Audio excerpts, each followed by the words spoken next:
हरियाणा सरकार ने बेटी बचाओ के नारे को लेकर जोर शोर से अभियान छेड़ा था, लेकिन उस हरियाणा में हालत क्या है जिसकी पहचान खेल और खिलाड़ियों को लेकर है। वहां पर एक महिला खिलाड़ी जिसने ओलंपिक क्वालिफाइड किया था, ओलंपिक के कैंप तक पहुंची थी, वहां की एक एथलीट हमारे साथ मौजूद है और इस एथलीट ने क्या गंभीर आरोप लगाए हैं वो इसी की जुबानी सुनते हैं। क्या आपके आरोप हैं और किसके ऊपर आपने आरोप लगाए हैं? सर, मेरे आरोप sports minister, Haryana sports minister Sandeep Singh पे हैं और उन्होंने मुझे काफ़ी हैरेस किया है। तो सेक्सुअली, फिजिकली और मेंटली उन्होंने काफ़ी परेशान करने की कोशिश की है। किस तरीके से परेशान करने की कोशिश की गई, क्योंकि आप एक गवर्नमेंट एम्प्लॉई हैं, एक इतनी बड़ी खिलाड़ी हैं जो रियो ओलंपिक के बेस कैंप तक जाती है, उस स्क्वाड में शामिल होती है, उसको कोई किस तरीके से हरास कर सकता है? सर, एक्चुअली इन्होंने जब मुझसे कांटेक्ट स्टार्ट किया था तो बीइंग ए मिनिस्टर नहीं, being A hockey Olympian player, इन्होंने मुझसे बात की थी और इन्होंने धीरे धीरे, जैसे कि आप बहुत अच्छा भागते हैं, आप काफ़ी अच्छी हैं, अच्छा फिट हैं, आप काफ़ी सुंदर हैं, गुड लुकिंग हैं, लाइक इन्होंने ऐसे बात करके धीरे धीरे इन्होंने मुझसे बात शुरू की। और मेरे लिए वो एक बहुत बड़ी प्राउड मोमेंट था, क्योंकि डेफिनेटली किसी टाइम पे इन्होंने ज़िंदगी में बहुत बुरा टाइम फेस किया है और साथ ही इन्होंने बहुत कुछ किया है हमारे देश के लिए, अर्जुन अवार्डी हैं हमारे स्टेट के लिए। लेकिन सर, अगर आप किसी इतने बड़े खिलाड़ी की आप इतना दिल से रिजेक्ट करते हैं तो डजंट मीन ना कि कभी वो आपके सामने एक अपनी लिमिट क्रॉस करे। तब भी आपको ये रहता है कि कोई बात नहीं, इट्स ओके, बेटर है कि चीज़ें ख़राब लेवल पे जाएं, उनको आप प्यार से तरीके से अपना मर्जी बता दीजिए। तो मैंने इन्हें काफ़ी बारी प्यार से बोला है कि सर, मैं सॉरी, मुझे हम एज ए फ्रेंड रह सकते हैं, बट मैं किसी भी रिलेशनशिप में आपके साथ कमिटेड नहीं हो सकती। तो इन्होंने जैसे फिर भी कोई ऐसी बात बोल दी तो फिर बाद में साथ साथ सॉरी बोल लेते थे। तो मैंने धीरे धीरे इनसे काफ़ी चीज़ों में कॉन्टेक्ट। शुरुआती तौर पे आपको लगता था कि ये हंसी मजाक है? हंसी मजाक है। पहले तो इन्होंने मुझसे बीइंग ए इंटरनेशनल प्लेयर, मेरे एज ए सीनियर हैं, ऐसे इन्होंने मेरे साथ कांटेक्ट शुरू किया था। इंस्पायर भी करते थे काफ़ी कि इंजरी है तो ठीक हो जाएगी। तो धीरे धीरे ये काफ़ी मतलब मुझसे बात करने लग गए, मैसेजेस करने और ये सब। तो एक टाइम ऐसा आया कि इन्होंने अपने अंदर का बताया सब कुछ कि मेरे को तो आप अच्छे लगते हो, जो भी इन्होंने अपनी फिजिकली नीड के लिए इन्होंने मेरे से बात की। तो मैंने इन्हें चीज़ों में काफ़ी टाइटली मना किया। तो उसके बाद इन्होंने माफ़ी मांगी, फिर इन्होंने एक नॉर्मली वही जो इनका रहता है। तो कुल मिला के फरवरी से अभी तक रिसेंटली 3 दिन 4 दिन पहले ये मेरे को थोड़ा थोड़ा हैरास करते ही गए। इन्होंने एक कॉन्फिडेंशियल लिस्ट है जो कि आउटस्टैंडिंग, जो मेरी अभी 3 महीने पहले ज्वाइनिंग हुई है, उसकी एक फाइनल लिस्ट इन्होंने मुझे मई में डिस्क्लोज की। क्योंकि अगर ये मेरे इतना नज़दीक नहीं थे, ये मुझसे बात नहीं कर रहे थे, जो कि वो हर चीज़ को सरासर मुझे झूठा साबित करने में लगे पड़े हैं कि मैं उन पर बेबुनियाद इल्ज़ाम लगा रही हूँ, तो ऐसा बिल्कुल नहीं है। इन्होंने वो एक इतना कॉन्फिडेंशियल मामला जो कि सीएम सर, जो कि स्पोर्ट्स डायरेक्टरेट, स्पोर्ट्स मिनिस्टर और एक जो एसीएस सर हैं, उनकी जो एक प्रॉपर कमेटी की, आपकी कमेटी में किसको फाइनल किया है, किसको आप नौकरी देने वाले, इन्होंने वो कॉन्फिडेंशियल लिस्ट मुझे शेयर की।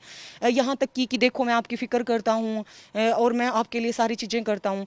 तो इन्होंने वो तक किया और उसके बाद मैंने इनको काफ़ी चीज़ों में अवॉइड किया। तो लास्ट मिला इन्होंने मेरे को अपने डॉक्यूमेंट वेरिफिकेशन के लिए कि आपके पास नेशनल गेम्स का सर्टिफिकेट नहीं है जिसके बेस पे आपको नौकरी दी जा रही है। तो मैंने बोला, मेरे पास लेटर हेड पे इंडियन ओलंपिक एसोसिएशन और एथलेटिक्स फेडरेशन ऑफ इंडिया से लिखा हुआ है। तो इन्होंने मुझे शाम के टाइम कॉन्टैक्ट किया कि कल सुबह मैं हैदराबाद जाने वाला हूँ और आप वो सब लेके घर आ जाइए, ऑफिस आ जाइए। तो सर, मैं सेक्टर 7 गई और वहाँ इन्होंने काफ़ी देर तक मुझसे बात की धीरे धीरे, जैसे क्योंकि वो मेरी इनसे फर्स्ट मीटिंग थी। और इन्होंने कोशिश की कि चलो जो भी हैं डॉक्यूमेंट्स, तो इन्होंने डॉक्यूमेंट के बहाने मुझे वहाँ बुलाया। फिर अपने मेन ऑफिस से एक अंदर कैबिन है, वहाँ इन्होंने मुझे बिठाया कि ये कंफर्टेबल नहीं है वहाँ। लेकिन जब तक ऑफिस में रहे, इन्होंने सब प्लेयर्स के लिए बातें की, जो हमारे सीनियर अधिकारी हैं हमारे स्पोर्ट्स डिपार्टमेंट के, इन्होंने उनके लिए काफ़ी गलत गलत बातें बोली। और इन्होंने मुझे यहाँ तक कहा कि आप अगर कोई ऐसी बात है आपके साथ, अगर उन्होंने कभी भी ऐसा कुछ किया है तो मैं कभी भी इनको बता सकती हूँ। तो कुल मिला के इन्होंने टाइम अपना, मेरे जो 30-40 मिनट थे वो ख़राब किए। उसके बाद ये इन्होंने बोला है कि आप कैबिन में बैठ जाइए, हम यहाँ कंफर्टेबल बात करेंगे। और वहाँ इन्होंने मेरे साथ ये मिसबिहेव करने की कोशिश की, जो कि मैं धक्का दे के और जैसे तैसे अपने को वहाँ से लेकर मैं वहाँ से निकल के मैं आई। मतलब आपके साथ छेड़छाड़ करने की कोशिश की? छेड़छाड़ करने की कोशिश की और उस दिन ये बिल्कुल नॉर्मल नहीं थे, इनका बहुत ही अलग सा रूप था वो। तो सर, मेरे लिए वो चीज़ काफ़ी, क्योंकि ऐसा कभी मैंने फेस नहीं किया है और मेरे काफ़ी बारी मना करने पे मैंने इनके हाथ जोड़े, इनसे काफ़ी रिक्वेस्ट की, पर इन्होंने मुझे मेरे ऊपर मतलब ये जो हरकत करने के लिए जो लगे हुए थे, ये बिल्कुल बाज नहीं आए। और फिर मैं जैसे तैसे इनके घर से मैं आई वापस।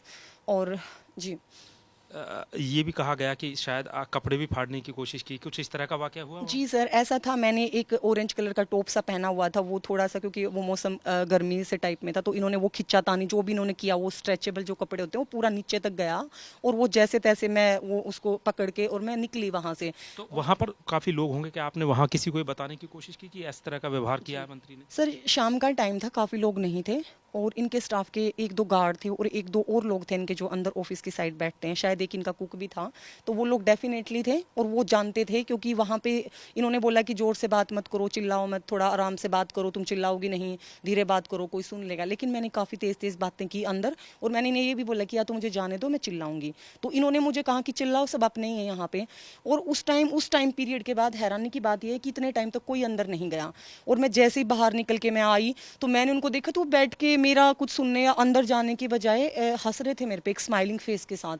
और मैं जैसे तैसे फटाफट इनके घर से मैं बाहर आई, बाहर आके भाग के मैंने फटाफट निकल के आगे जाके कैब किया और फिर मैं वापस आई। तो ये कहानी आपने फिर आगे किसको बताई? कोई कंप्लेन उस समय पर दर्ज कराई आपने? सर मैंने कंप्लेंट करने की पूरी कोशिश की, लेकिन पहले मैंने अपने कुछ फ्रेंड्स को, कुछ मेरे यहीं के स्पोर्ट्स अधिकारियों से, एक आध से मैंने डिस्कशन किया जो कि फीमेल्स थी।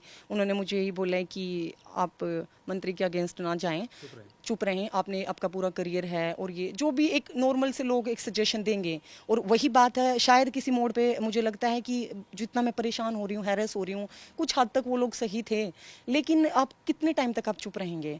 तो मैंने कोशिश की। उसके बाद 2 दिन 3 दिन 4 दिन तक कुछ नहीं हुआ, तो मैंने उसी टाइम आके नेक्स्ट डे मैंने बात की, जो भी गूगल से नंबर डाल डाल के डीजीपी सर के पीएस से। अच्छा, एक चीज़ बताइए कि यहाँ पर सिर्फ आपके साथ छेड़छाड़ हुई है, या इससे पहले भी कोई किस तरह का कोई अटेम्प्ट किया गया खेल मंत्री के द्वारा या किसी भी? नहीं, उससे पहले मैं इनसे पर्सनली कभी मिली नहीं थी। जो भी ये बोलते थे गर्लफ्रेंड बनाना है, तो मैंने नॉर्मली बोल देती थी कि हम अच्छे फ्रेंड्स रह सकते हैं। तो छेड़छाड़ ये नहीं, लेकिन इन्होंने हमेशा तब से अभी तक रेगुलर, पहले मैं प्लेयर थी तो ये वैसी चीज़ें, बाद में मैं यहाँ की एक एम्प्लॉय बनी, जिसके लिए इन्होंने काफ़ी सब चीज़ें बोली हैं कि मैं डिजर्विंग नहीं थी या ऐसे ही लिया गया है। तो वो जो एक ओपन एडवर्टाइजमेंट दी गई है, इन्हीं की पॉलिसी बनाई हुई है, क्योंकि ये नई पॉलिसी के थ्रू ये इनकी ही पॉलिसी है, जिसमें साफ जो क्राइटेरिया है उसी के बेस पे 1 साल पहले मैंने फॉर्म भरा था, और उसमें इनका कोई दूर दूर तक लेना देना नहीं है कि ये जो जिसको चाहे नौकरी दें, ऐसा बिल्कुल नहीं अब चंडीगढ़ पुलिस ने मामला दर्ज कर लिया है, 354A, B, 342, 506, जो कि जान से मारने की धमकी होती है, वो भी लगाई गई है। तो और दूसरी तरफ हरियाणा पुलिस ने एक SIT बना दी है, जिसमें ADGP ममता सिंह हैं, एक दो IPS अधिकारी हैं, एक स्टेट पुलिस के अधिकारी हैं। तो क्या जो अब हो रहा है, और खेल मंत्री ने अपना विभाग मुख्यमंत्री को सौंप दिया है, क्या आप इससे संतुष्ट हैं, या अभी भी आपके मन में कोई डर, शंका, भय है? जी सर, मैं इस डिसीजन से बिल्कुल सहमत नहीं हूँ, क्योंकि इन्होंने खेल विभाग CM सर को सौंप दिया है, अच्छी बात है, लेकिन मुझे इनके मंत्री पद से इस्तीफा चाहिए, क्योंकि जब तक ये इस कुर्सी पे बैठे रहेंगे, मेरी इन्वेस्टिगेशन में मैं 100% श्योर बिल्कुल नहीं हूँ। क्योंकि वही बात है, आप देख सकते हैं कि सब आपके सामने है कि इनडायरेक्ट काफ़ी लोग इसके बारे में जानते हैं, लेकिन मंत्री है तो डरते हैं, तो कोई सामने नहीं आ रहा है। तो सेम वही प्रेशर हर उस इन्वेस्टिगेशन अधिकारी पे भी रहेगा। तो मुझे जल्दी से जल्दी मुझे यही है कि ये इस्तीफा दें, और आज ही इस्तीफा दें अपना, उसके बाद ही मैं किसी भी टाइप की इन्वेस्टिगेशन में अपनी साइड से हेल्प कर पाऊंगी। और दूसरी बात, ये मामला हरियाणा सरकार का नहीं है। मैं ये नहीं बोल रही हूँ कि मुझे सरकार के फैसले पे कोई शक है, नहीं, मुझे पूरा भरोसा है हमारी सरकार पे, हमारे कानून पे। लेकिन ये जो घटना है, ये चंडीगढ़ की है, तो मैं चाहती हूँ जो SIT है हरियाणा की बजाय इसमें चंडीगढ़ पुलिस इस पे ध्यान दे, और वो वहाँ से जैसा उनकी रूल रेगुलेशंस हैं अपने कानून के तहत, वहाँ से चीज़ें हों। कहीं डर भी है आपको अभी भी कोई किसी तरह का? सर सच बताऊं तो काफ़ी डर रहा इतने महीनों में, जो मैं चुप थी, चीज़ों में घुट रही थी, वो डर के मारे चुप थी। लेकिन जो मेरा पेशेंस लेवल जा चुका बिल्कुल उसके सामने, और जिस हिसाब से आज मेरा देश पूरा हरियाणा मेरे फेवर में आया है, बहुत सारी बहनें हैं, खेल वाले भी हैं, काफ़ी लोग हैं जो मुझे सपोर्ट कर रहे हैं, तो कुल मिला के मुझे अपने कानून पे भरोसा है।